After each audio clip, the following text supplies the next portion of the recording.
Thakurgaon Shibganj college মাঠে BNP আয়োজিত জনসভায় আসতে শুরু করেছেন নেতাকর্মীরা। এই মুহূর্তে সেখানে আছেন রিপোর্টার আহমেদ সালিহিন। আমরা সরাসরি যুক্ত হব তার সঙ্গে। সালিহিন,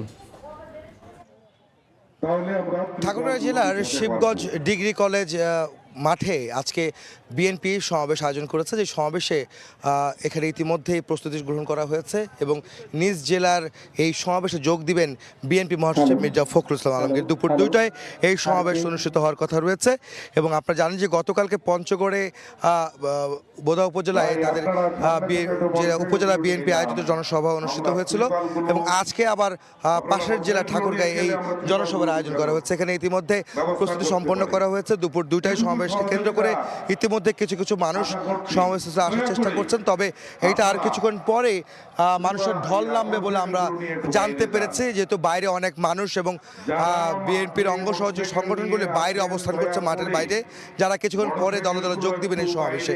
আপনারা জানেন যে আগামী এই যে বর্তমান অন্তর্ভুক্ত সরকারের অধীনে বা তাদের পরিচালনায় বা তত্ত্বাবধায়ক সরকারের অধীনে সামনে নির্বাচন অনুষ্ঠিত হবে এবং নির্বাচনের একটি রোডম্যাপ ঘোষণা হতে পারে। সেই বিষয়কে কেন্দ্র করেই নির্বাচনের একটি প্রস্তুতি বলা যায় আজকের এই সমাবেশ।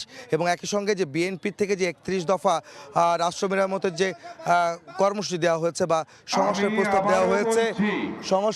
দেওয়া হয়েছে, সেই সংস্কার প্রস্তাবগুলি নিয়ে কিন্তু এখানে আলোচনা করা হবে। এখানে মূলত মির্জা ফখরুল ইসলাম আলমগীর তিনি প্রধান অতিথির বক্তব্য রাখবেন এবং সেই সংস্কার প্রস্তাবগুলি তিনি তুলে ধরবেন। একই সঙ্গে আগামী নির্বাচনের জন্য একটি প্রস্তুতি বলা যায় আজকের এই সমাবেশ, যে সমাবেশে জেলা বিএনপি উপজেলা বিএনপি যারা রয়েছেন তারা কিন্তু এই সমাবেশের আয়োজন করেছেন এবং বিশাল একটি মাঠে আসলে এখন পর্যন্ত যদি খালি বলা যায়, তবে 2টা সমাবেশের আগে এই মাঠ পরিপূর্ণতা লাভ করবে বলে আমরা জানতে পেরেছি আয়োজকদের মাধ্যমে।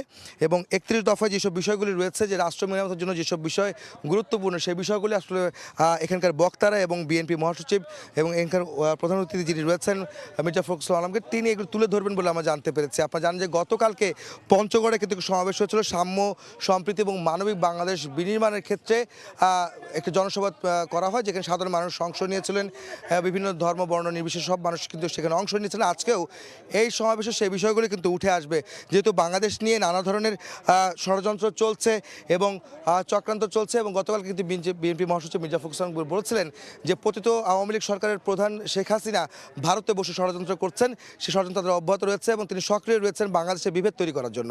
এবং সেই বিষয়গুলি নিয়ে সতর্ক তিনি করেছিলেন সাধারণ মানুষকে এবং বিএনপি সহ বিভিন্ন রাজনৈতিক দলকে সতর্ক করেছিলেন। আজকেও সেই ধরনের বার্তা এখান থেকে আসতে পারে বলে আমরা জানতে পেরেছি। তো এই ছিল আমার কাছে ঠাকুরগাঁয়ের জনসভার সবশেষ খবর।